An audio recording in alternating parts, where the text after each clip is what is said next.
राधे राधे। जय श्री कृष्ण।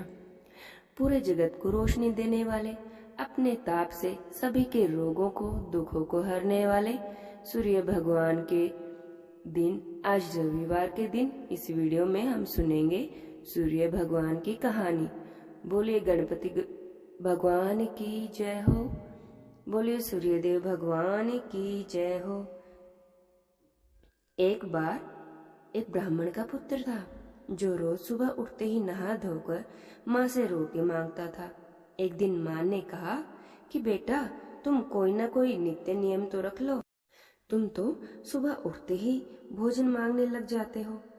तो उसने सोचा कि मैं सूर्य भगवान के दर्शन करके रोटी खाने का नियम रख लेता हूँ, जल्दी ही काम निपट जाएगा। तो उसने सूर्य भगवान के दर्शन करके रोटी खाने का नियम रख लिया। थोड़े दिन हो गए। एक दिन सूर्य भगवान ने सोचा कि मैं इसकी परीक्षा लेकर देखता हूँ कि यह सच्चे मन से मेरा दर्शन भी करता है या नहीं। एक दिन सूर्य भगवान बादल में छुप जाते हैं। वह सूर्य भगवान के दर्शन करने के लिए घर से जंगल की ओर निकल गया, क्योंकि उस दिन उसे घर से सूर्य भगवान के दर्शन नहीं हो रहे थे और उसे भूख भी बहुत जोर की लगी थी। तो वह सूर्य भगवान को ढूंढने के लिए जंगल की ओर निकल गया और सूर्य भगवान को ढूंढते ढूंढते उसे सुबह से शाम हो गई।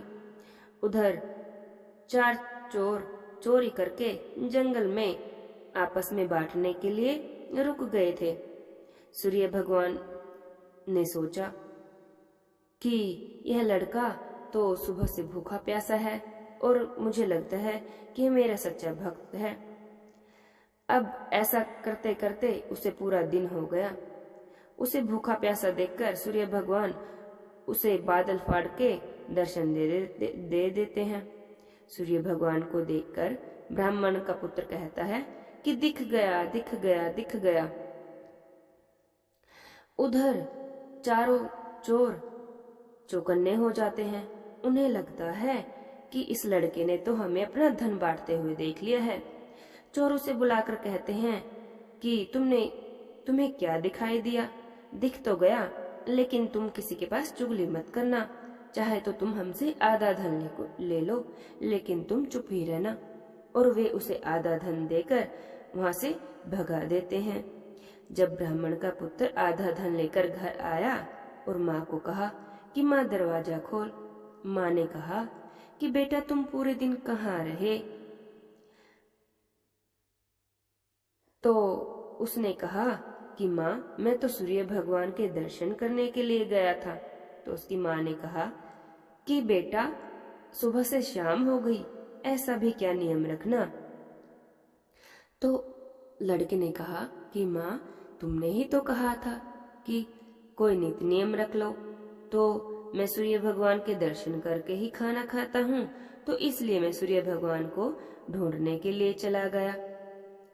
तो उसने कहा, माँ, अब सारी बातें क्या बाहर से ही पूछ लोगी? दरवाजा तो खोलो। उसकी माँ ने दरवाजा खोला तो देखा बेटा तो इतने धन के साथ बाहर खड़ा है। उसकी माँ तो सोच में पड़ गई और अपने बेटे से पूछने लगी, बेटा, तुम इतना धन कहाँ से लाए? कहीं से चोरी चकारी तो नहीं की? तो लड़के ने कहा, नहीं नहीं माँ, मेरे ऊपर तो सूर्य भगवान प्रसन्न हुए हैं।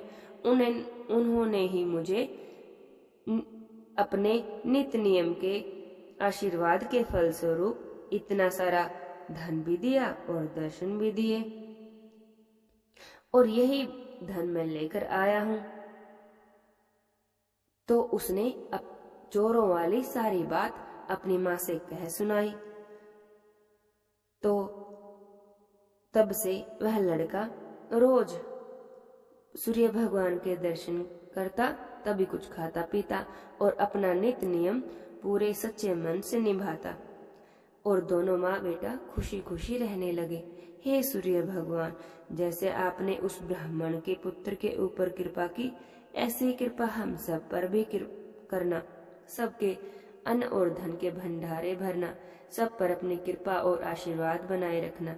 यह कहानी कहते सुनते हुंकारा भरते सब पर अपनी कृपा बनाए रखना। हमसे कोई भूल चूक हो गई हो कहानी कहते तो उसे पूर्ण करना, पूर्ण हो तो स्वीकार करना, बोले सूर्य भगवान की जय हो। जय जय जय श्री राधे श्याम। अब सुनते हैं सूर्य भगवान और भगवान शिव शंकर की कहानी।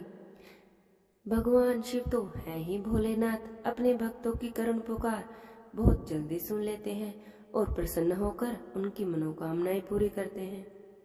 ऐसे ही एक बार दो असुर माली और सुमाली नाम के अपनी पुकार लेकर भगवान शिव के पास पहुंचे और उन्हें अपनी सारी व्यथा कह सुनाई। और इसका परिणाम ऐसा हुआ कि जिसकी किसी ने परिकल्पना भी नहीं की होगी।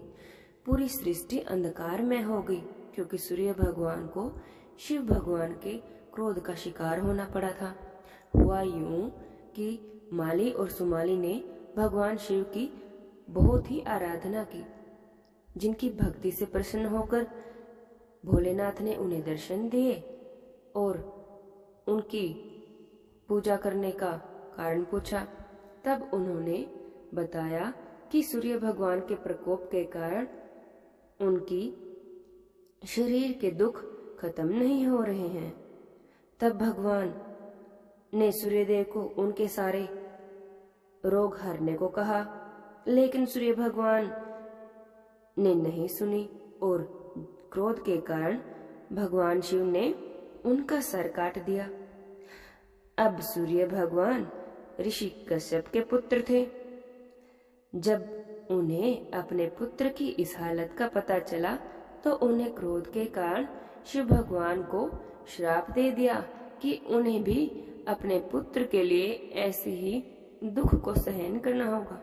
और ऐसा कहा जाता है कि इसी श्राप के कारण ही भगवान शिव को गणेश जी का सर काटना पड़ा था।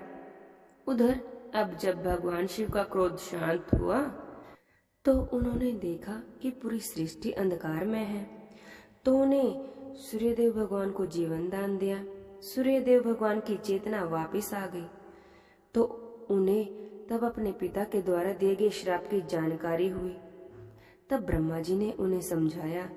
भगवान शिव, ब्रह्मा जी और भगवान विष्णु और उनके पिता ने आशीर्वाद दिया कि सूर्यदेव अपने रथ पर सवार होकर सृष्टि को प्रकाशमय करते रहेंगे। भगवान ने असुर माली और सुमाली को कष्ट से मुक्ति के लिए सूर्य भगवान की आराधना का महत्व समझाया। तब माली और सुमाली ने अपने कष्टों से मुक्ति पाने के लिए भगवान सूर्यदेव की आराधना की और उनकी आराधना से प्रसन्न होकर भगवान सूर्यदेव ने उनके सभी कष्टों का निवारण कर दिया। हे प्रभु भोलेनाथ, सब पर अपनी कृपा बनाए रखना। हे शिव शंभु भोलेनाथ, हे सूर्यदेव भगवान, इस सृष्टि को हमेशा ऐसे ही रोशन करते रहना और सबकी जिंदगियों में भी खुशियां भरते रहना। यह कहानी कहते सुनते सब पर अपनी कृपा बनाए रखना। यह कहानी कहने वाले, हुंकारा भरने वाले सबकी मनोकामनाएं पूरी करना। जय जय शिव शंकर, जय जय भोलेनाथ।